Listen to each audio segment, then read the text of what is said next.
रोटी बनाना वैसे तो बहुत आसान होता है, लेकिन कई लोगों को कुछ प्रॉब्लम्स आती है। जैसे आटा गूंथना नहीं आता है, या फिर रोटी बेलते पे टेढ़ी मेढ़ी बन जाती है, या रोटी सेकते टाइम रोटी पूरी फूल नहीं पाती है और रोटी थोड़ी देर में टाइट हो जाती है। ऐसी कई प्रॉब्लम्स आती हैं, लेकिन ऐसी कोई भी प्रॉब्लम अब आपको नहीं आएगी, क्योंकि मैंने इस वीडियो में हर वो छोटी सी छोटी बात बताई है जिसे जानने के बाद आपकी रोटी एकदम गुब्बारे सी फूलेगी और एकदम गोल बन के तैयार होगी, जो पूरा दिन सॉफ्ट रहेगी। तो चलिए रोटी बनाना शुरू करते हैं। तो सबसे पहले आटा गूंथने के लिए हम यहाँ पे इस तरह से ये गहरा बर्तन लेंगे। इस तरह से गहरा बर्तन होगा तो आटा लगाने में बहुत ही आसानी होगी और साइड से भी हमारा आटा नहीं फैलेगा। और आटा छानने के लिए मैंने ये बारीक वाली छलनी ली है। आटा आप जब भी लें तो छान के ही लें, ताकि आटे में कोई भी ऐसी चीज हो जो हम ना चाहते हो रोटी के अंदर, वो इस तरह से छानने से निकल जाएगी। तो आटा मैंने इस तरह से एक कटोरी में ले लिया है और इसको हम नाप लेंगे। तो मैंने यहाँ पे एक मुट्ठी में आटा कर लिया है, तो एक मुट्ठी में हमारे यहाँ पे एक रोटी बनके तैयार हो जाएगी। इसी तरह से हम पूरे आटे को नाप के देख लेंगे कि हमारी एक कटोरी आटे में कितनी रोटियां बन रही हैं। तो यहाँ पे हमारी एक कटोरी आटे से 4 रोटियां बनके तैयार होंगी। इस तरह एक बार कटोरी से आटा नाप लेने से हमें आइडिया मिल जाता है कि आगे हमें कितनी कटोरी आटा लेना है, जिससे कि हमारी रोटी जितनी हम चाहते हैं उतनी बन जाए। और इस तरह से नाप लेने से रोटी हमारी ना ही कम बनेगी ना ही ज़्यादा बनेगी, क्योंकि हमें पता तो होता ही है कि कौन कितनी रोटी हमारे घर में लेता है, उसी के अकॉर्डिंग हम आटा ले लेंगे। तो मैंने यहाँ पे 3 कटोरी आटा लिया है। अब अगर आप चाहें तो इसमें थोड़ा सा नमक डाल के रोटी बनाएं या ऐसे ही बना लें, दोनों तरह से रोटी हमारी सॉफ्ट रहेगी। क्योंकि जिन बातों का हमने आगे ध्यान रखा है उससे हमारी रोटी पूरा दिन सॉफ्ट रहेगी। अब आटा में हम इस तरह से थोड़ा थोड़ा पानी ऐड करके इसकी एक डो बना के तैयार करेंगे। डो हमारी किस तरह से होनी चाहिए जिससे हमारी रोटी एकदम सॉफ्ट बने और खाने में रोटी सबको बहुत ही ज़्यादा टेस्टी लगे। इसके लिए हमें कई बातों का ध्यान रखना होता है। जैसे आटा हमारा ज़्यादा टाइट नहीं होना चाहिए। अगर आटा हमारा ज़्यादा टाइट रहता है तो उससे रोटी हमारी अच्छे से फूल नहीं पाती है और रोटी थोड़ी देर में टाइट हो जाती है। और वहीं अगर हम ज़्यादा सॉफ्ट आटा लगाएंगे तो उससे भी हमें कई प्रॉब्लम्स आती हैं।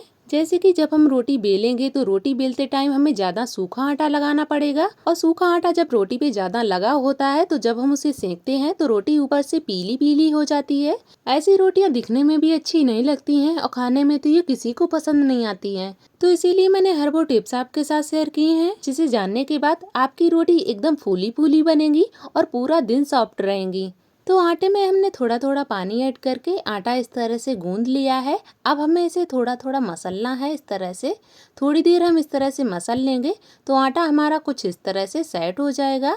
तो आप देख सकते हैं कि ये आटा हमारा बहुत ज़्यादा टाइट भी नहीं है और ना ही बहुत ज़्यादा नरम है। बस इस तरह से आटा गूंथ के थोड़ी देर के लिए रख देंगे ताकि आटा थोड़ी देर में सेट हो जाए। आटा को रखे रखे 10 से 15 मिनट हो गए हैं। अब हम इसे सेट कर लेंगे। तो सेट करने से पहले हम हाथ पे थोड़ा सा पानी लगा लेंगे ताकि आटा हमारे हाथ पे ना चिपके। फिर हम इसको इस तरह से थोड़ा सा मसल लेंगे। आटा हमने थोड़ी देर के लिए रख दिया था तो इससे हमारा आटा थोड़ा सा फूल गया है। इससे हमारी रोटियां बहुत ही सॉफ्ट बनती हैं। अब हम आटे की लोइयां कट कर लेंगे। तो लोइयां काटने से पहले हाथ पे हम थोड़ा सा सूखा आटा इस तरह से लगा लेंगे। फिर इसके बाद हम लोई कट करेंगे। लोई का साइज आप देख सकते हैं, एक मुट्ठी में जितना आटा आ जाता है उतना ही है। इतनी बड़ी लोई से रोटी हमारी एकदम परफेक्ट बनेगी, ना ही ज़्यादा छोटी बनेगी और ना ही ज़्यादा बड़ी बनेगी। तो इसी साइज़ की हम बाकी लोइयां भी कट कर लेंगे, सेम साइज़ की ही कट करेंगे। तो सारी लोइयां हमने इस तरह से कट कर ली हैं। अब हम इन्हें बेल लेंगे। तो बेलने से पहले लोई को हम थोड़ा सा चिकना कर लेंगे। इस तरह से हम हल्का सा प्रेस करते हुए घुमाएंगे तो लोई हमारी बहुत ही जल्दी से बनके तैयार हो जाती है। इस तरह से लोई में हम थोड़ा सा सूखा आटा लगा लेंगे ताकि रोटी बेलते टाइम लोई हमारी चिपके ना। इस तरह आटा हमने पूरी लोई में अच्छे से लगा लिया है। अब हमें रोटी को एकदम गोल बेलना है। इसके लिए हमें बेलन को पहले इस तरह से पूरा प्रेस करना है। 2-3 बार हम इस तरह से रोटी को बढ़ाएंगे हल्का सा। फिर हम इसमें थोड़ा सा सूखा आटा लगा लेंगे। आटा हम दोनों तरफ थोड़ा थोड़ा लगा लेंगे। फिर इसके बाद हम बेलन को पूरा इस तरह से प्रेस करते हुए बेलेंगे। तो 2-3 बार हमें इस तरह से बेल लेना है।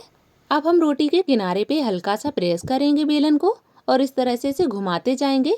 इस तरह से जब हम रोटी घुमाते हुए बेलते हैं तो रोटी हमारी एकदम बराबर शेप में बनती है। रोटी बनाने का ये सबसे आसान तरीका है। इस तरह से हम घुमाते हुए रोटी बेलेंगे तो हमारी रोटी एकदम बराबर शेप में बन के तैयार होगी। और आप इसकी थिकनेस देख सकते हैं, ये रोटी एकदम परफेक्ट बनी है, एकदम गोल रोटी हमारी बन के तैयार हुई है। तो अब हम इसे गरम तवा पे डाल देंगे। तो तवा हमने पहले से गरम होने रख दिया था।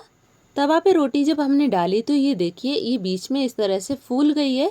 यहाँ पे हमारी रोटी सीखी नहीं है, तो हम इसे इस तरह से दोबारा से उठा के डाल देंगे। तो थोड़ी देर में एक तरफ हमारी रोटी सीख गई है। अब हम इसे पलट देंगे। तो आप देख सकते हैं रोटी जो है ऊपर से एकदम अच्छे से सीख गई है। मतलब रोटी हमारी सफ़ेद सफ़ेद ऊपर से हो जानी चाहिए, कच्ची नहीं दिखनी चाहिए। रोटी को हम पलट के देखेंगे तो ये देखिए, पीछे साइड भी हमारी रोटी अच्छे से सिक गई है। तो दूसरी रोटी भी हम इसी तरह से सेक लेंगे। दूसरी रोटी भी दोनों साइड सिक गई है। तो पहली वाली हम रोटी लेंगे और गैस पे हम इस तरह से इसको रख देंगे। गैस की फ्लेम हाई है और हाई फ्लेम पे हम इसको इस तरह से सेक लेंगे। तो ये देखिए, रोटी हमारी एकदम फूलने लगी है। रोटी को हम इस तरह से बीच बीच में पलटते रहेंगे ताकि रोटी हमारी इवनली सिके। तो ये देखिए, गुब्बारे जैसी रोटी हमारी फूल के तैयार हो गई है। इसी तरह से हम दूसरी रोटी भी सेक लेंगे। रोटी आप जब भी सेकें तो इस तरह से हाई फ्लेम पे ही सेकें। हाई फ्लेम पे जब हम रोटी सेकेंगे तो रोटी हमारी तुरंत फूलेगी और एकदम नरम रहेगी। और वहीं अगर हम लो फ्लेम पे सेकेंगे तो रोटी हमारी तुरंत नहीं फूल पाएगी। तो दोनों रोटी सिक जाने के बाद तवा को हम गैस पे चढ़ा देंगे। और जब तवा हमारा हल्का सा गर्म हो जाएगा तब हम इस पे रोटी डाल देंगे। रोटी हमारी सिक गई है। अब हम इसे पलट के दूसरी रोटी भी डाल देंगे। दोनों रोटियां सिक जाने के बाद पहली वाली रोटी हम पहले सेक लेंगे और गैस की फ्लेम हम हाई रखेंगे और हाई फ्लेम पे हम इसे इस तरह से सेकेंगे। रोटी को हम इस तरह से पलटते हुए सेकेंगे ताकि रोटी हमारी किसी भी साइड जले ना। तो ये देखिए, हमारी एकदम फूली फूली रोटी बन के तैयार हो गई है। इसी तरह दूसरी भी रोटी सेक लेंगे। अगर आपने मेरी सभी टिप्स को सही से फॉलो किया है तो पहली बार में ही इतना परफेक्ट रिजल्ट आएगा कि हर रोज आप ऐसे ही बनाना चाहोगे। क्योंकि ऐसे रोटी जब आप बनाओगे तो एकदम फूली फूली बनेगी और एकदम सॉफ्ट रहेगी। तो ये लीजिए, सभी रोटियां हमारी बनके तैयार हो गई हैं। गरम गरम रोटियों में हम घी लगा देंगे। घी लगाने के बाद इन रोटियों को आप किसी भी कॉटन के कपड़े में लपेट के कैसरोल या किसी भी स्टील के टिफिन में आप रख सकते हैं। ये पूरा दिन सॉफ्ट रहेंगी। उम्मीद करती हूँ आज की ये रोटी से जुड़ी जानकारी आपको पसंद आई होगी। पसंद आई हो तो वीडियो को लाइक करें और आपके अपने यूट्यूब चैनल आस्था दी सेफ को सब्सक्राइब करना बिल्कुल ना भूलें। मिलते हैं किसी और नई रेसिपी के साथ। Thank you.